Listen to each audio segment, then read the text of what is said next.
탐사 성공률 20%와 관련돼서 이제 여러 좀 논란이 좀 있는 것 같습니다. 이게 높은 거냐 낮은 거냐, 그 다음에 어떻게 계산한 거냐에 대해서는 논란이 있을 수 있고, 또 전문가들마다 보는 시각이 다를 수 있다고 저는 생각을 합니다.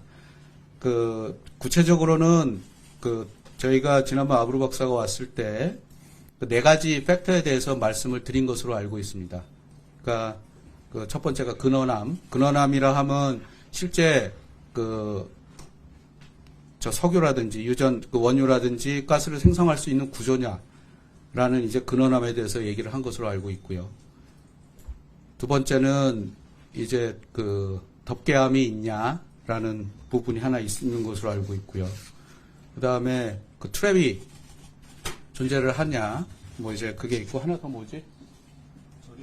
저류층. 그러니까 보관할 수 있는 또 저류층이 있냐, 이렇게 네 가지를 설명을 했고요. 구체적으로는 그런 부분에 대한 별도의 확률을 계산을 해서 그것을 이제 곱할 때 나온 값이 20%라는 점이고요.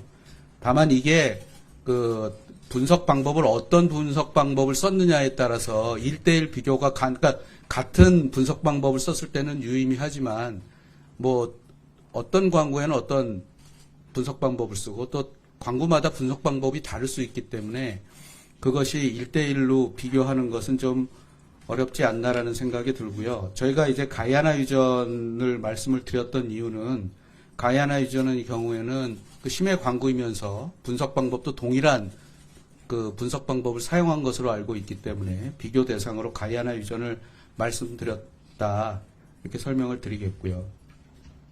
20%의 성공률이면은 사실은 개별 팩터 요인을 봤을 때는 성공률이 높다라는 취지로 이제 말씀을 드린 거고요. 더군다나 저희가 기존에 축적돼 있던 자료들을 종합적으로 분석을 했기 때문에 충분히 시추할 만한 수준이라는 말씀을 드리겠습니다. 두 번째, 이제 우드사이드와 관련해서는 두 가지 이제 의문을 많이 제기를 해주신 것으로 알고 있습니다. 첫 번째가 우드사이드가 철수한 게 이제 가망이 없어서 철수한 게 아니냐라는 부분이 하나가 있고요. 두 번째는 우드사이드도 자료를 봤는데 그 자료를 똑같이 본 거 아니냐라는 이제 오해가 좀 있으신 것 같아서 그 두 부분을 설명을 드리면, 우드사이드 같은 경우는 이제 07년서부터 운영권자로서 활동을 했고요. 그래서 궁극적으로는 2022년 6월에 BH사와 합병을 하면서 전반적으로 자산 제조성이 이루어진 것으로 알고 있고요. 당시 심해 쪽에서 해상 프로젝트 부분에서는 전반적으로 철수 결정이 이루어진 것으로 알고 있습니다. 그리고 이 뒷부분에 이제 탐사 자료와 관련하여서도 당시 이제 우드사이드에게 저희가 설정한 광업권의 장소가 8광구와 6-1광구 북부 지역이 되겠습니다. 그러니까 나머지 지역에 대한 자료는 없었다는 말씀을 드리고요. 그래서 요번에 저희가 종합 분석한 자료는 기존에 이제 우드사이드가 분석한 자료 플러스 해서 저희가 그동안 서공사에서 독자적으로 수행했던 대륙분과 관련된 자료들, 또 대륙 사면과 관련된 자료들, 요 자료는 우드사이드가 분석을 안 했었고요.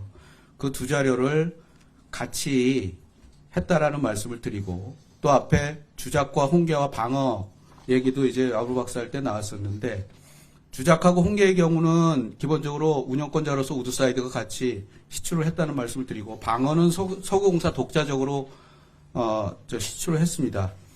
방어 구조의 경우에는 기본적으로 우드사이드의 광합권이 설정된 지역에 포함되어 있지 않았기 때문에 방어와 관련된 구조 자료는 기본적으로 우드사이드가 볼 수가 없었다라는 말씀을 드리고, 그래서 이런 네 가지, 그러니까 종합적인 자료를 기본적으로 액트지오사에서 분석을 한 거다라는 말씀을 드리겠습니다. 지오사와 관련하여서는 분석 의뢰한 배경에 대해서 정부가 개입했냐, 이런 여러 가지 얘기가 나옵니다만, 기본적으로 액트지오사와는 서구공사 내부 용역 계약 과정에서 서구공사 내부 절차로서 이루어진 것이라는 것을 말씀드리고요. 경쟁 입찰을 통해서 시행을 한 것으로 알고 있고, 당시 그 심해 종합평가에는 총 3개 업체가 입찰한 것으로 알고 있습니다. 그래서 그 가격적인 요인과 비가격적인 요인, 특히 이제 기술과 관련된 부분을 거쳐서 액트지오사가 선정된 것으로 알고 있습니다. 또 그 액트지오의 계약 체결과 관련된 부분, 법인격과 관련된 부분에 대해서 이제 문의가 좀 있었는데요. 기본적으로 그 일부 실제 액트지오가 그 프랜차이즈 텍스라고 하는데 그 전체적으로 한 1,650불 정도를 체납한 것으로 알고 있습니다. 그래서 그 부분에 있어서는 사실은 정확히 다 확인을 못했다라는 점에 있어서는 서울공사에서 그 부분까지 놓친 거에 대해서는 그 아주 완벽하게 잘하지 못했다라는 점에서는 죄송하다는 말씀을 드리지만 계약 자체에 대해서는 그 법인격이 살아있기 때문에 큰 문제는 없었던 것으로 보이고요.